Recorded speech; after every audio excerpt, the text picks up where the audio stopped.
안녕하세요. 절대값TV의 명봉PD 한PD입니다. 자, 홍남기 부총리가 강한 하락 경고를 담화문에서 발표했어요. 자, 그러나 수도권 아파트 2주째 최고 상승률을 기록했어요. 한국부동산원에 따르면 7월 넷째 주 수도권 아파트 가격, 매매 가격 지난주에 이어서 0.36%가 상승했어요. 이거 엄청나게 상승한 거예요. 이런 상승률은 한국부동산원이 관련 통계를 집계한 이래 2012년 이래 이렇게 급등한 거예요. 이렇게 많이 급등했다. 한마디로 폭등 중이라는 얘기예요. 폭등 중이다. 0.36이에요. 자, 그러나 이제 수도권, 경기 지역은 0.45%더 많이 폭등을 하고 있다는 거예요. 자, 경기도 지역이 이제 지금 더 큰 상승을 보여주는 것은 군포시가 0.89, 오산시가 0.89.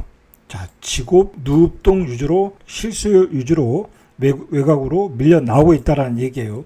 자, 지곳, 누읍동, 이거 듣도 보지도 못한 동이에요. 안성시도 0.85%. 여기는 공시가격 1억 미만 아파트 단지로 중심으로 상승하고 있다는 거죠. 투기 세력이 집중적으로 이런 아파트 요즘 공략하고 있지 않습니까? 투기 세력이 계속 극성을 부리고 있다는 거예요. 정부는 투기를 단속하겠다고 하는데 투기 세력은 잘 해먹고 있다는 얘기예요. 외곽 지역도 가격의 상승폭이 2배치 올라가고 있어요. 이 얘기는 뭐겠어요? 중심에서 서울 수도권에서 집을 못 구하니까, 전세를 못 구하니까 외곽으로 쫙 전세 난민들이 밀려 나오고 있다라는 얘기예요. 자, 서울은 0.18% 올랐어요. 지난주 서울 아파트 가격이 2019년 12월 셋째 주 0.20, 그때가 0.20 올랐대요. 이후 약 1년 7개월 만에 가장 높은 상승률을 기록한다고 그래요. 이거 제가 저저번 주에도 얘기했을 때가 최고 상승률을 기록한다고 그랬어요. 최고의 상승률을 기록을 하고 있다는 게 이게 폭등 중이라는 얘기예요. 자, 지방에서는 취득세 중과를 피하기 위해서 공시지가 1억 미만의 매물에 쏠리면서 아파트 가격을 교란 중이에요, 지금.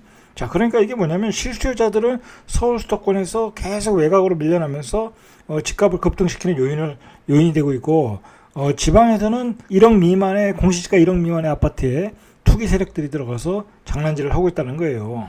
자, 그러나 이제 이렇게 투기 세력들이 들어가서 시장의 가격을 시장을 왜곡시키고 있는데 정부의 대책은 전혀 안 나오고 있어요. 1억 미만에 대한 아파트에 대한 투기 근절 전혀 안 나오고 있다는 거예요. 이번에 담화문에서 나온 게 뭐예요? 뭐 가장매매, 허위매매, 불법매매 그런 얘기잖아요. 자, 그런 거는 극소수이고 그런 게 이루어질 때는 잡을 수가 없어요. 한참 뒤에 잡을 수 있기 때문에 별 의미가 없어요. 별 의미가.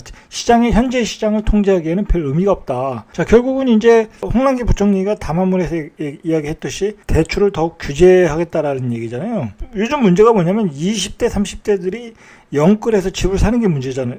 집을 사고 있잖아요. 자, 그 사람들에 대한 그 대출을 규제하겠다라는 이야기예요, 이거는. 왜냐면 그 사람들이 이제 1금융권에서 대출을 다 못 받으니까 제2금융권에 가서 나머지 돈을 받아서 대출을 메꾸어서 집을 사고 있지 않습니까? 그래서 영끌이 되는 거잖아요.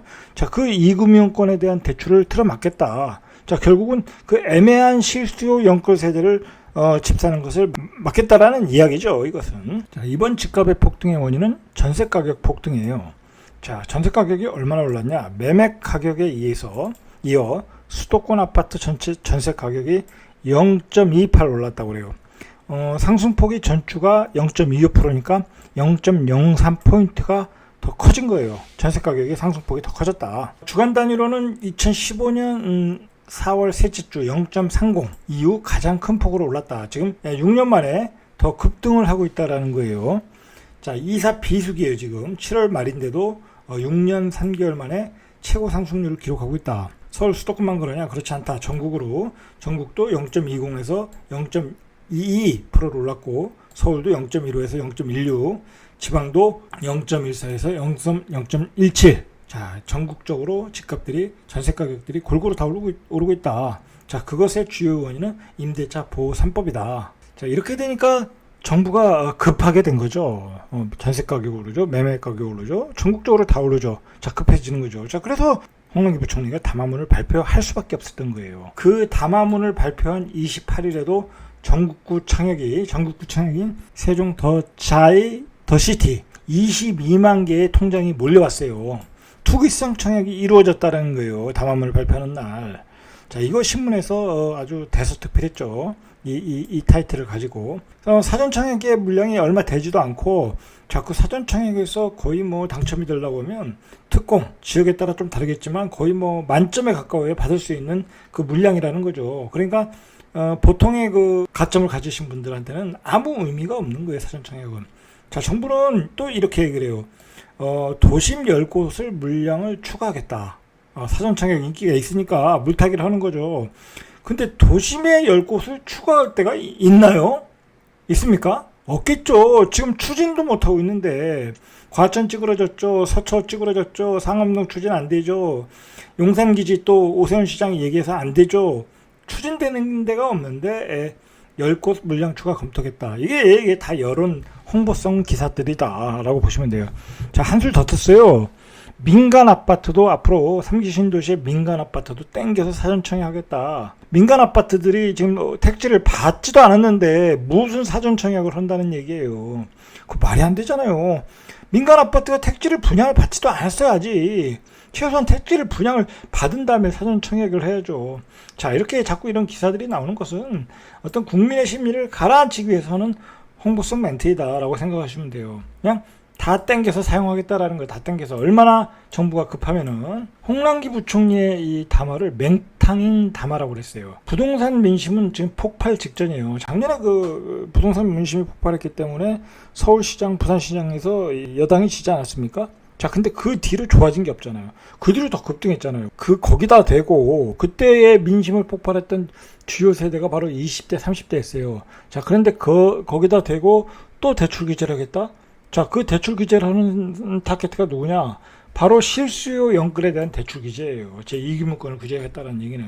바로 이제 대출 규제 얘기가 나오니까 지금 어떤 현상이 나오고 있냐면, 뒤에서 자세히 설명하겠지만, 7억 이하의 아파트에 자금들이 또 몰리기 시작했다는 거예요. 매수 문의가 쇄도하고 있다는 거예요, 지금. 또 풍선 효과가 발생했다는 얘기예요. 이거 기가 막힐 일이죠. 얼마나 급했는가 하면, 자, 이런 발표를 했는데, 아래의 내용을 발표했는데, 저는 이 기사를 읽고 이게 가능한 일인가 라고 생각을 했어요. 제 눈을 의심했다라는 거죠. 도시공공주택 복합산업의 후보지 52곳 중 지구지정 요건인 3분의 2 이상이 동의를 확보한 뭐 개발지, 재개발지겠죠.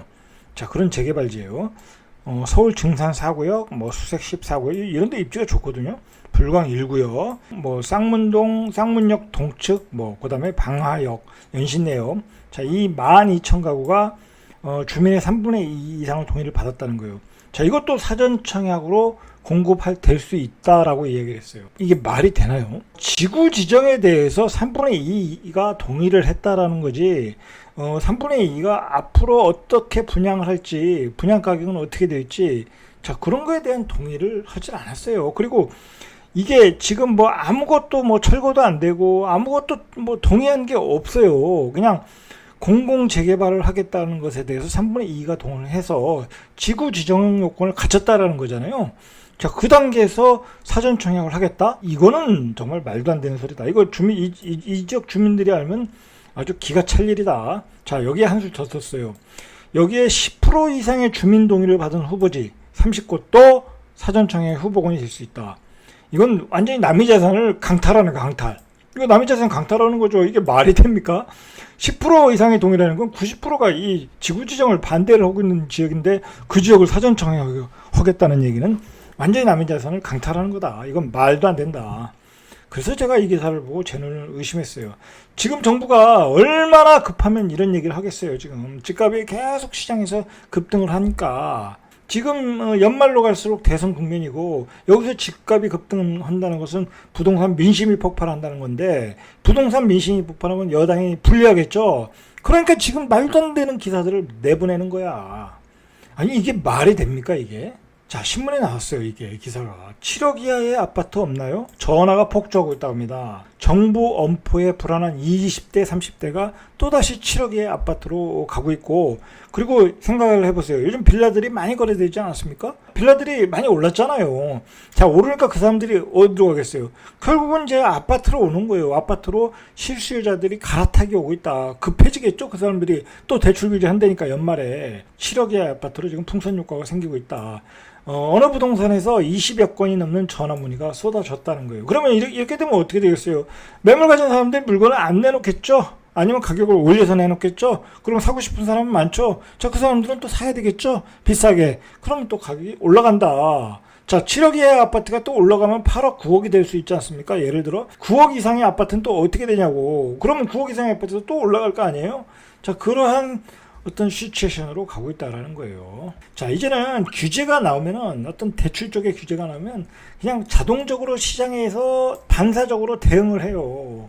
자, 이게 바로 구조적인 문제고 구조적 폭동을 가지고 온다는 거예요. 이 시장에서 결정적인 것은 시장에 유통 물량이 없다라는 거예요.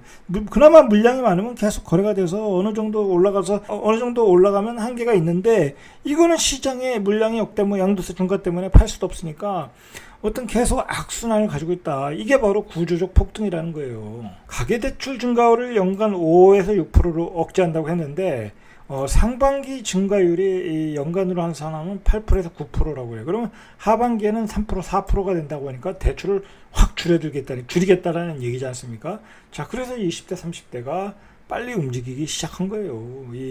정부가 얼마 전에 뭐라고 했냐면, 무주택자에 대해 주택담보인정비율 LTV를 완화하겠다고 했어요. 이거 잉크도 안 말랐어요. 이거 한 달 됐나요?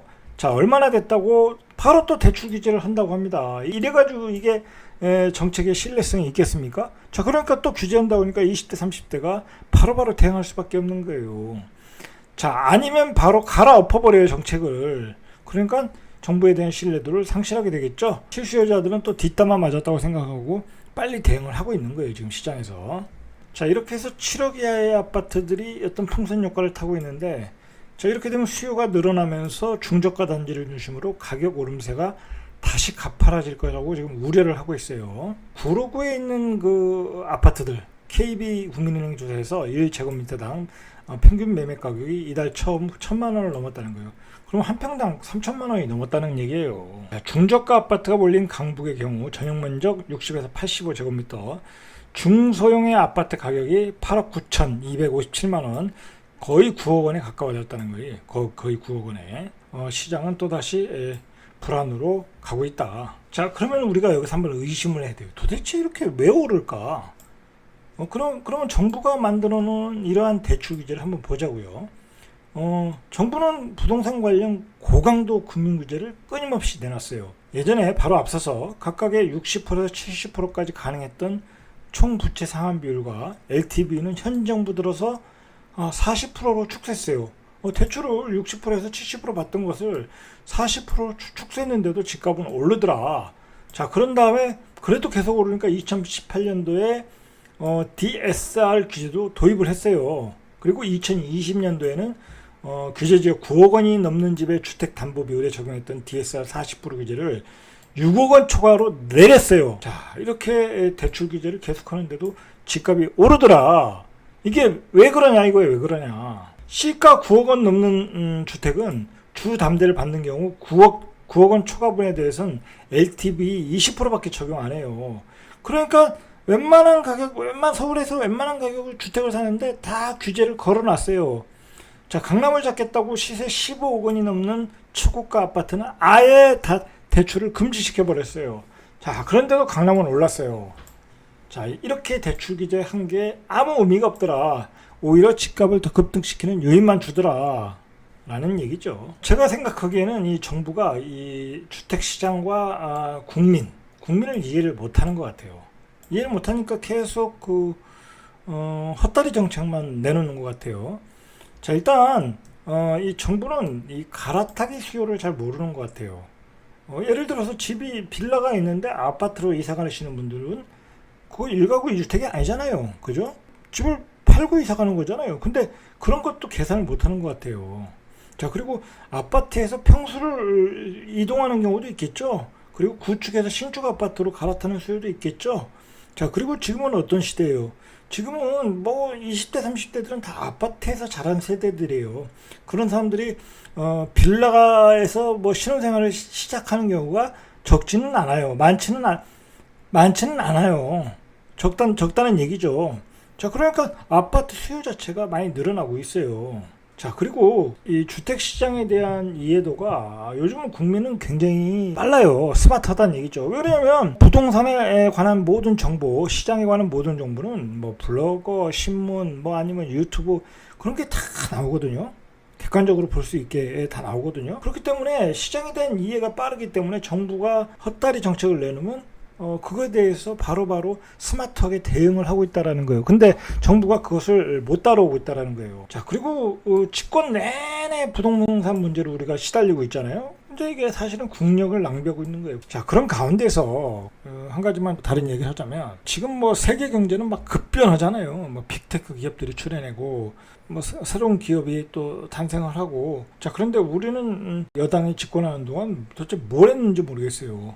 집권 내 부동산 문제 가지고 국력을 낭비했다라는 얘기예요. 그냥 시장에 맡겨놓고 가면 되는 건데, 그냥 우리는 그냥 정부가 25번째, 26번째 내년 대선까지 계속 부동산 대책만 내놓다가 끝났다는 거예요. 이게 국력의 낭비가 아니면 뭐겠습니까?